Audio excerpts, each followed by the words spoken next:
എല്ലാ വിദ്യാർത്ഥികൾക്കും പുതിയൊരു വീഡിയോയിലേക്ക് സ്വാഗതം. ഈ വർഷത്തെ +1 സ്പോർട്സ് കോട്ട സപ്ലിമെൻ്ററി അലോട്ട്മെൻറ്റിൻ്റെ റിസൾട്ട് പ്രസിദ്ധീകരിച്ചു. വിദ്യാർത്ഥികൾക്ക് hscap.kerala.gov.in എന്നുള്ള വെബ്സൈറ്റ് വഴി വിദ്യാർത്ഥികൾക്ക് നിങ്ങളുടെ സ്പോർട്സ് കോട്ടയുടെ സപ്ലിമെൻ്ററി അലോട്ട്മെൻറ്റ് റിസൾട്ട് പരിശോധിക്കാവുന്നതാണ്. അപ്പോൾ വിദ്യാർത്ഥികൾക്ക് ഈ ഒരു വെബ്സൈറ്റ് ഓപ്പൺ ചെയ്ത് കഴിഞ്ഞാൽ നിങ്ങൾക്ക് ഇവിടെ കാണാൻ പറ്റും കാൻഡിഡേറ്റ് ലോഗിൻ സ്പോർട്സ് എന്ന് പറഞ്ഞുകൊണ്ട് കാണാം. അതുപോലെ സ്പോർട്സ് റാങ്ക് ലിസ്റ്റ് എന്ന് പറഞ്ഞു കാണാം. അപ്പോൾ നിങ്ങൾ സ്പോർട്സ് റാങ്ക് ലിസ്റ്റിൽ ക്ലിക്ക് ചെയ്യുക. ക്ലിക്ക് ചെയ്ത് കഴിഞ്ഞാൽ വിദ്യാർത്ഥികൾക്ക് നിങ്ങളുടെ റാങ്ക് ഡീറ്റെയിൽസ് മനസ്സിലാക്കാൻ സാധിക്കുന്നതാണ്. അപ്പോൾ നിങ്ങളുടെ ജില്ല, നിങ്ങൾ ഏത് ജില്ലയിലേക്കാണ് അപേക്ഷിച്ചിട്ടുണ്ടായിരുന്നത് ആ ഒരു ജില്ല സെലക്ട് ചെയ്ത് കൊടുക്കുക. അപ്പോൾ ഇതുപോലെ നിങ്ങൾക്ക് ആ ഒരു ഓരോ ജില്ലയിലും നിങ്ങളുടെ റാങ്ക് ഡീറ്റെയിൽസ് കൃത്യമായിട്ട് നിങ്ങൾക്ക് മനസ്സിലാക്കാൻ സാധിക്കുന്നതാണ്. അതുപോലെ തന്നെ നിങ്ങളുടെ ആ ഒരു റാങ്ക് എത്രയാണ് എന്നിങ്ങനെയുള്ള കാര്യങ്ങളൊക്കെ കൃത്യമായിട്ട് നിങ്ങൾക്ക് മനസ്സിലാക്കാൻ സാധിക്കുന്നതാണ്. അതിൽ ആദ്യമായിട്ട് കൊടുത്തിട്ടുള്ള ഓരോ ഡീറ്റെയിൽസും കാര്യങ്ങളൊക്കെ എന്തൊക്കെയാണെന്നുള്ളതൊക്കെ കൊടുത്തിട്ടുണ്ട്. അപ്പോൾ ഇതൊക്കെ കൃത്യമായിട്ട് നിങ്ങൾക്ക് വേണമെങ്കിൽ ഈ ഒരു റാങ്ക് ഡീറ്റെയിൽസ് നിങ്ങൾക്ക് വേണമെങ്കിൽ നോക്കാവുന്നതാണ്. അപ്പോൾ ഇനി വിദ്യാർത്ഥികൾ ശ്രദ്ധിക്കേണ്ട പ്രധാനപ്പെട്ട കാര്യം എന്ന് പറയുന്നത്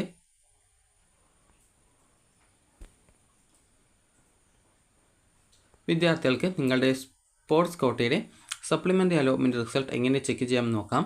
അപ്പോൾ ആദ്യം തന്നെ ഇവിടെ നോക്കേണ്ടത് കാൻഡിഡേറ്റ് ലോഗിൻ സ്പോർട്സ് എന്നുള്ള ലിങ്ക് കാണാം. അതിൽ ക്ലിക്ക് ചെയ്യുക. അതിൽ ക്ലിക്ക് ചെയ്ത് കഴിഞ്ഞാൽ നിങ്ങൾക്ക് ഈ ഒരു പേജിലേക്ക് പോകുന്നതാണ്.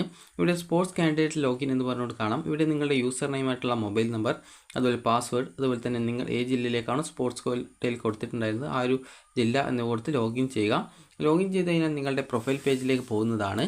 അവിടെ നിങ്ങൾക്ക് congratulation you have got allotment എന്ന് പറഞ്ഞുകൊണ്ടാണ് കാണുന്നതെങ്കിൽ നിങ്ങൾക്ക് അലോട്ട്മെൻറ്റ് കിട്ടിയിട്ടുണ്ട് എന്ന് മനസ്സിലാക്കാവുന്നതാണ്.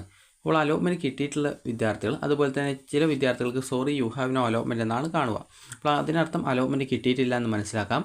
അപ്പോൾ നിങ്ങൾക്ക് congratulations you have got allotment എന്ന് കാണുന്ന വിദ്യാർത്ഥികൾ ചെയ്യേണ്ട കാര്യം എന്ന് പറയുന്നത് വിദ്യാർത്ഥികൾക്ക് അലോട്ട്മെൻറ്റ് ലഭിച്ചത് ഏത് സ്കൂളിലേക്കാണ് അറിയേണ്ടതായിട്ടുണ്ട്. അപ്പോൾ അതിനായിട്ട് നിങ്ങൾ ചെയ്യേണ്ടത് അവിടെ ലിങ്ക്സ് എന്ന ഭാഗത്ത് സപ്ലിമെൻ്ററി അലോട്ട്മെൻറ്റ് റിസൾട്ട് സ്പോർട്സ് എന്നുള്ള ലിങ്ക് കാണാം. അപ്പോൾ അതിൽ ക്ലിക്ക് ചെയ്യുക. അതിൽ ക്ലിക്ക് ചെയ്യുന്ന സമയത്ത് വിദ്യാർത്ഥികൾക്ക് നിങ്ങൾക്ക് അലോട്ട്മെൻറ്റ് കിട്ടാത്ത വിദ്യാർത്ഥികളായിരുന്നാലും കിട്ടിയിട്ടുള്ള വിദ്യാർത്ഥികളായിരുന്നാലും അതിൽ ക്ലിക്ക് ചെയ്യുക.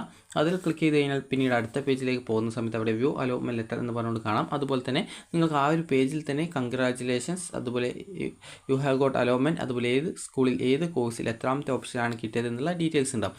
അതുപോലെ അലോട്ട്മെൻറ്റ് കിട്ടാത്ത വിദ്യാർത്ഥികൾക്കാണെങ്കിൽ sorry you have no allotment എന്നും കാണാൻ പറ്റും. അപ്പോൾ അലോട്ട്മെൻറ്റ് കിട്ടിയ വിദ്യാർത്ഥികൾക്ക് അവിടെ വ്യൂ അലോട്ട്മെൻറ്റ് ലെറ്റർ എന്നുള്ളൊരു ഓപ്ഷൻ ഉണ്ടാവും. അപ്പോൾ നിങ്ങൾ അതിൽ ക്ലിക്ക് ചെയ്യുക. അതിൽ ക്ലിക്ക് ചെയ്തുകൊണ്ട് നിങ്ങൾക്ക് നിങ്ങളുടെ അലോട്ട്മെൻറ്റ് ലെറ്റർ നിങ്ങൾക്ക് ഡൗൺലോഡ് ചെയ്ത് എടുക്കാൻ സാധിക്കുന്നതാണ്.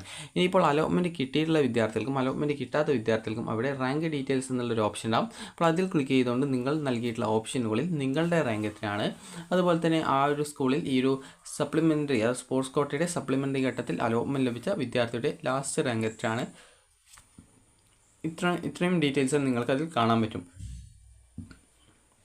അപ്പോൾ നിങ്ങൾക്ക് എത്ര മാർക്കിൻ്റെ വ്യത്യാസത്തിലാണ് അവിടെ അലോട്ട്മെൻറ്റ് കിട്ടാതിരുന്നത് എന്നുള്ള കാര്യം നിങ്ങൾക്ക് സിമ്പിളായിട്ട് തന്നെ മനസ്സിലാക്കാൻ സാധിക്കുന്നതാണ്. ഇനി വിദ്യാർത്ഥികൾ ചെയ്യേണ്ട പ്രധാനപ്പെട്ട കാര്യം, നിങ്ങൾക്ക് എവിടെയാണോ അലോട്ട്മെൻറ്റ് കിട്ടിയിട്ടുള്ളത് അവിടെ നിങ്ങൾ പോയിട്ട് അഡ്മിഷൻ നേടണം. അപ്പോൾ ഈ ഒരു ജൂൺ 26-ാം തീയതി വൈകുന്നേരത്തിനുള്ളിലായിട്ട് വിദ്യാർത്ഥികൾ പോയിട്ട് അഡ്മിഷൻ നേടേണ്ടതാണ്. അപ്പോൾ വിദ്യാർത്ഥികൾ കൃത്യമായിട്ട് അതിൻ്റെ ആ ഒരു ഡേറ്റും സമയമൊക്കെ നോക്കേണ്ടതാണ്. അതായത് ഈ ഒരു 26-ാം തീയതി വൈകുന്നേരം 4 മണിക്ക് മുമ്പായിട്ട് വിദ്യാർത്ഥികൾ അഡ്മിഷൻ നേടണം. ഇനി വിദ്യാർത്ഥികൾക്കുള്ള ഇൻസ്ട്രക്ഷൻസ് നമുക്ക് നോക്കാം. വിദ്യാർത്ഥികൾക്ക് വേണ്ടിയിട്ട് ഇൻസ്ട്രക്ഷൻസ് കൊടുത്തിട്ടുണ്ട്. അപ്പോൾ ജസ്റ്റ് ആ ഒരു ഇൻസ്ട്രക്ഷൻസ് നമുക്കൊന്ന് നോക്കാവുന്നതാണ്. അപ്പോൾ ഈ ഇൻസ്ട്രക്ഷൻസ് നോക്കുന്ന സമയത്ത് ഈ ഒരു ഇൻസ്ട്രക്ഷൻസിൽ എന്തൊക്കെയാണ് പറഞ്ഞിട്ടുള്ളതെന്ന കാര്യം നോക്കാം.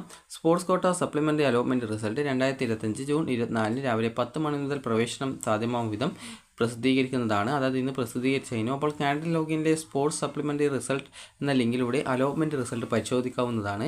അലോട്ട്മെൻറ്റ് ലഭിച്ചവർ പ്രസ്തുത പേജിൽ നിന്നും അലോട്ട്മെൻറ്റ് ലെറ്റർ എടുക്കുന്ന ലിങ്കിലൂടെ 2 പേജുള്ള അലോട്ട്മെൻറ്റ് ലെറ്റർ പരിശോധിച്ച് പ്രവേശനത്തിന് ഹാജരാവേണ്ട ദിവസവും സ്കൂളും പ്രവേശനത്തിന് വേണ്ട രേഖകളും കൃത്യമായിട്ട് മനസ്സിലാക്കണം. അലോട്ട്മെൻറ്റ് ലഭിച്ച സ്കൂളിൽ നിന്നും അഡ്മിഷൻ സമയത്ത് പ്രിൻ്റ് എടുത്ത് നൽകുന്നതാണ്. അതുപോലെ തന്നെ അലോട്ട്മെൻറ്റ് ലഭിച്ച വിദ്യാർത്ഥികൾ സ്ഥിരപ്രവേശനം നേടണം. അപേക്ഷകർക്ക് തങ്ങൾ പരിശോധിച്ച ഓരോ സ്കൂളിലെയും കാറ്റഗറി തിരിച്ചുള്ള അവസാന റാങ്ക് വിവരങ്ങൾ പരിശോധിക്കാവുന്നതാണ്. സ്പോർട്സ് കോട്ടയിലെ അവസാന അലോട്ട്മെൻറ്റാണിത്. അലോട്ട്മെൻറ്റ് ലഭിക്കുന്ന വിദ്യാർത്ഥികളെല്ലാം ഈ 2025 ജൂൺ 26 വൈകുന്നേരം 4 മണിക്ക് മുമ്പായിട്ട് തന്നെ സ്കൂളുകളിൽ പ്രവേശനത്തിന് ഹാജരാകണം. അലോട്ട്മെൻറ്റ് ലെറ്ററിൻ്റെ 1-ാമത്തെ പേജിൽ ഹാജരാക്കുന്ന രേഖകളുടെയും വിവരങ്ങൾ പഠനത്തിനായി തിരഞ്ഞെടുക്കുന്ന 2-ാം ഭാഷ്യം നിങ്ങൾ രേഖപ്പെടുത്തി വിദ്യാർത്ഥിയും രക്ഷകർത്താവും ഒപ്പുവെച്ചിരിക്കണം. യോഗ്യതാ സർട്ടിഫിക്കറ്റ്, വിടുതൽ സർട്ടിഫിക്കറ്റ്, സ്വഭാവ സർട്ടിഫിക്കറ്റ്, സ്കോർ കാർഡിൽ ഉൾപ്പെടുത്തിയിട്ടുള്ള സ്പോർട്സ് മികവുകളുടെ അസൽ സർട്ടിഫിക്കറ്റുകൾ എന്നിവ ഹാജരാക്കണം. യോഗ്യത തെളിയിക്കുന്ന സർട്ടിഫിക്കറ്റുകൾ ബന്ധപ്പെട്ട ബോർഡുകളിൽ നിന്നും ലഭ്യമാകാത്ത വിദ്യാർത്ഥികൾ അസൽ സർട്ടിഫിക്കറ്റുകൾ ഹാജരാക്കാൻ സമയം അങ്ങനെയുള്ള വിദ്യാർത്ഥികൾക്ക് ഈ ഒരു ഒറിജിനൽ സർട്ടിഫിക്കറ്റ് ഹാജരാക്കാൻ സമയം അനുവദിക്കുന്നതാണ്. അതുപോലെ തന്നെ പ്രവേശനത്തിനായിട്ട് വിദ്യാർത്ഥികൾ സ്വയം സാക്ഷ്യപ്പെടുത്തി സമർപ്പിക്കുന്ന യോഗ്യത തെളിയിക്കുന്ന പകർപ്പുകൾ സ്വീകരിക്കാവുന്നതാണ്.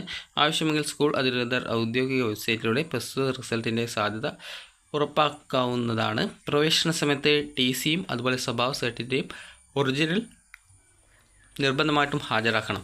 ഇനി വിദ്യാർത്ഥികൾ അഡ്മിഷനായിട്ട് പോകുന്ന സമയത്ത് എന്തൊക്കെയാണ് എടുക്കേണ്ടത് എന്നുള്ള കാര്യം പറയാം. ഒന്നാമത്തെ നിങ്ങൾക്ക് അലോട്ട്മെൻറ്റ് കിട്ടിയതിൻ്റെ അലോട്ട്മെൻറ്റ് മെമ്മോയാണ് വേണ്ടത്. അടുത്ത നിങ്ങളുടെ SSLC സർട്ടിഫിക്കറ്റ് കിട്ടിയിട്ടുണ്ടെങ്കിൽ ഒറിജിനൽ SSLC സർട്ടിഫിക്കറ്റ്, കിട്ടിയിട്ടില്ലെങ്കിൽ SSLC സർട്ടിഫിക്കറ്റിൻ്റെ കോപ്പി എടുക്കാവുന്നതാണ്.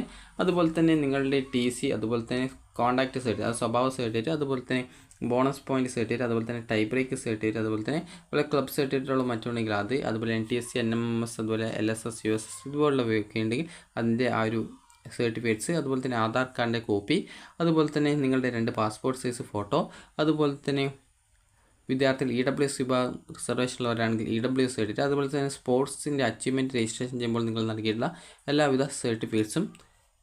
അതുപോലെ തന്നെ ഇതിനോടൊപ്പം അഡ്മിഷൻ ഫീസ് ചെറിയ പൈസയേ ഉണ്ടാവുള്ളൂ. അത് ഏകദേശം 1500 രൂപക്കുള്ളിൽ മാത്രമേ ഉണ്ടാവുള്ളൂ നിങ്ങൾക്ക് കിട്ടിയ കോഴ്സ് അനുസരിച്ചിട്ട്.